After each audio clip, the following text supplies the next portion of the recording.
Hi అండి, నమస్తే. నేను మీ వందన. అందరూ ఎలా ఉన్నారు?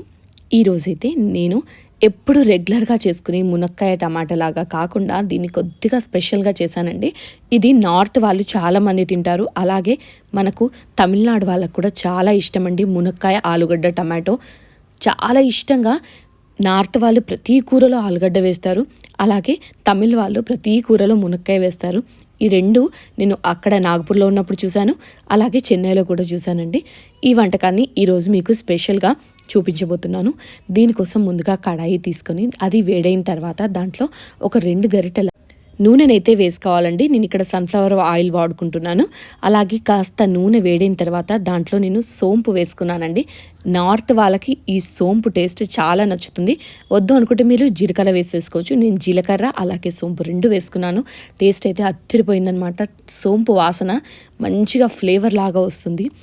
అలాగే అది వేగిన తర్వాత ఒక 2 పెద్ద సైజు ఉల్లిపాయలు వేసి వేయించుకోవాలండి. దాంట్లో ఒక 5 పచ్చిమిరపకాయలు అవి కూడా కట్ చేసి వేసుకొని దీంట్లో వెల్లుల్లి దంచి వేసుకోవాలండి. నేను అల్లం వేసుకోవట్లేదు, ఓన్లీ వెల్లుల్లి మాత్రమే దంచి వేసుకొని అన్నీ మంచిగా వేగనివ్వాలండి. ఇవన్నీ పర్ఫెక్ట్గా వేగడానికి ఒక 5 నుంచి 10 నిమిషాల టైం పడుతుంది.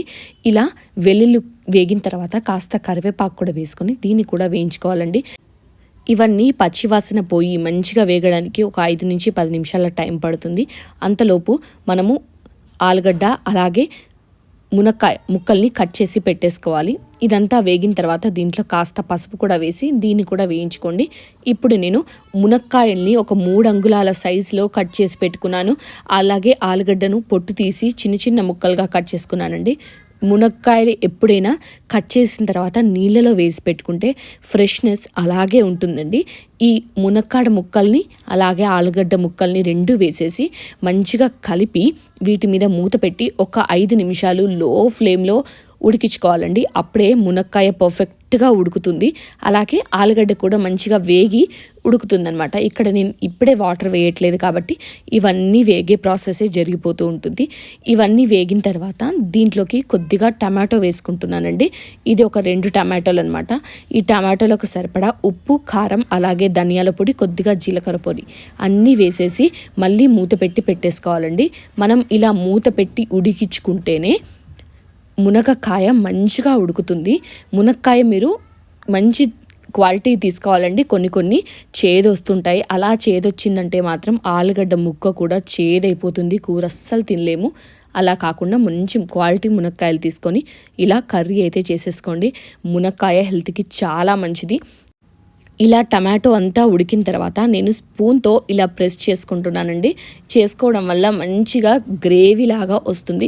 మీరు దీన్ని కావాలనుకుంటే గ్రైండ్ చేసి కూడా వేసుకోవచ్చు, కానీ నాకు ఇలా టమాటో ముక్కలతో పాటుగా తింటేనే దాని ఫ్లేవర్ చాలా బాగా తెలుస్తుందని నాకు చాలా మట్టుకు ఇలాగే ఇష్టం, అందుకే నేను వేసుకున్నాను. లేదు అనుకుంటే మీరు ఇవే టమాటోల్ని గ్రైండ్ చేసి పేస్ట్ లాగా కూడా చేసేసుకోవచ్చు. ఉప్పు కారం ఎలా ఉంది అన్నది నేను కొద్దిగా టేస్ట్ చేశానండి. ఇప్పుడు దీంట్లోకి మునక్కాయ ముక్కలు అలాగే ఆలుగడ్డ, టమాటో అన్నిటికీ గ్రేవీ మంచిగా రావడానికి, అలాగే ఇవన్నీ 100% పర్ఫెక్ట్గా కుక్ అవ్వడానికి కాసిన్ని నీళ్లు పోసి మళ్ళీ మూత పెట్టి పెట్టేశానండి. ఇలా లో ఫ్లేమ్లో కాసేపు పెట్టుకోవడం వల్ల చూసారు ఎంత మంచి రంగు వచ్చింది, అలాగే మంచిగా పర్ఫెక్ట్గా కూడా ఉడికిపోయిందనమాట. ఇలా ఉడకడమే మనకు కావాలండి. ఇప్పుడు మళ్ళీ ఒకసారి టేస్ట్ చూసుకుంటే నాకైతే సూపర్గా అనిపించింది అనమాట. ఉప్పు, కారం అన్నీ పర్ఫెక్ట్గా సెట్ అయ్యి, ఏవైనా తక్కువ అనిపిస్తే మీరు అడ్జస్ట్ చేసి వేసుకోవచ్చు. లాస్ట్లో ఇలా ధనియాల పొడి వేసేసుకొని కావాలంటే మీరు కొత్తిమీర కూడా చల్లేసుకోవచ్చండి. నేను ఇలా ఒక 2 నిమిషాల తర్వాత కొత్తిమీరని చిన్నగా కట్ చేసి వేసుకొని ఇంకొక 2 నిమిషాలు ఉంచేసి స్టవ్ అయితే ఆఫ్ చేసేసాను. ఇప్పుడు దీన్ని వేడిగా రోటీలోకి కానీ అన్నంలోకి కానీ దేంట్లో అయినా సర్వ్ చేసేసుకోవచ్చు. నా పిల్లలకి మునక్కాయలంటే చాలా ఇష్టం, అందుకని నేను ఇలా మునక్కాయ క్వాంటిటీ ఎక్కువ వేసుకున్నారు. మీరు కావాలంటే 2 ఈక్వల్ క్వాంటిటీలో కూడా వేసేసుకోవచ్చు. వీడియో నచ్చితే లైక్ చేయండి, షేర్ చేయండి, అలాగే మన ఛానల్ని సబ్స్క్రైబ్ చేసి మీ సపోర్ట్ని నాకు అందజేయండి. Thanks for watching.